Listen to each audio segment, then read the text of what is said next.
ఆంధ్రప్రదేశ్ ప్రభుత్వం 2 రోజుల క్రితం కీలక నిర్ణయం తీసుకుంది. రాష్ట్రంలో జిల్లాలు, మండలాలు, గ్రామాల పేర్లు అలానే సరిహద్దుల్ని మార్చేందుకు అవకాశం కల్పించింది. దీనికోసం 7 మంత్రులతో కమిటీని కూడా నియమించారు. ఈ కమిటీ ప్రజలు ఇంకా వివిధ వర్గాలు అలాగే ప్రజా ప్రతినిధుల నుంచి వచ్చిన విజ్ఞప్తుల్ని పరిశీలించనుంది. ఆ తర్వాత పేర్లు ఇంకా సరిహద్దుల మార్పుపై సాధ్యాలు ప్రభుత్వానికి సిఫార్సులు చేయనుంది. ప్రభుత్వం ఏర్పాటు చేసిన కమిటీలో మంత్రి అనగానే సత్యప్రసాద్, నిమ్మల రామానాయుడు, పి నారాయణ, పిసి జనార్దన్ రెడ్డి, వంగలపూడి అనిత, నాదెండ్ల మనోహర్, సత్యకుమార్ యాదవ్లు ఉన్నారు. రెవెన్యూ శాఖ ప్రత్యేక ప్రధాన కార్యదర్శి ఈ కమిటీకి కన్వీనర్ గా ఉంటారు. ఏపీ ప్రభుత్వం పేర్లు మార్చుకునే అవకాశం ఇవ్వడంతో రాష్ట్ర వ్యాప్తంగా పలు గ్రామాల ప్రజలు వారి ఊర్ల పేర్లను మార్చాలనే డిమాండ్లు మరోసారి తెరపైకి వచ్చాయి. కొన్ని ఊర్ల పేర్లు చివర పెంట అనో ముందు పంది అనో ఉంటుంది. దీంతో వారు తమ గ్రామం పేరు విషయంలో ఇబ్బందిగా ఫీల్ అయ్యేవారు. తాజాగా ప్రభుత్వం తరహాలో ఉన్న ఈ గ్రామం పేర్లు మార్చేందుకు ప్రజల నుంచి విజ్ఞప్తుల్ని స్వీకరించి పరిష్కరించేందుకు సిద్ధమైంది. ఈ క్రమంలో కొన్నేళ్లుగా తమ గ్రామాల పేర్లు మార్చాలని డిమాండ్ చేస్తున్న వారి కల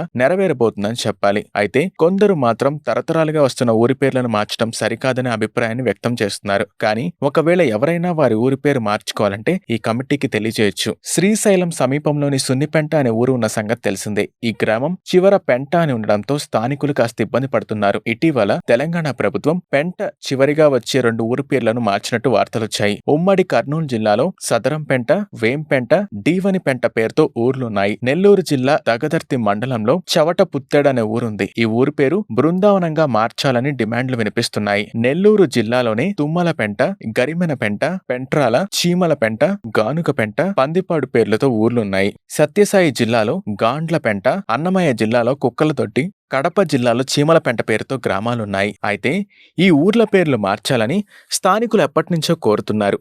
వీరంతా వారి గ్రామం పేరు మార్చుకోవడానికి ప్రభుత్వం అవకాశం కల్పిస్తోంది. అవసరమైన వారు ప్రభుత్వం నియమించిన కమిటీని ఊరి పేర్లు మార్చుకునేందుకు వారి వినతుల్ని అందజేయొచ్చు. మొత్తం మీద ఏపీ ప్రభుత్వం తీసుకునే నిర్ణయం ఆసక్తికరంగా మారింది. మరి గ్రామాల పేర్లు మార్చుకునేందుకు ఎంతమంది ముందుకొస్తారో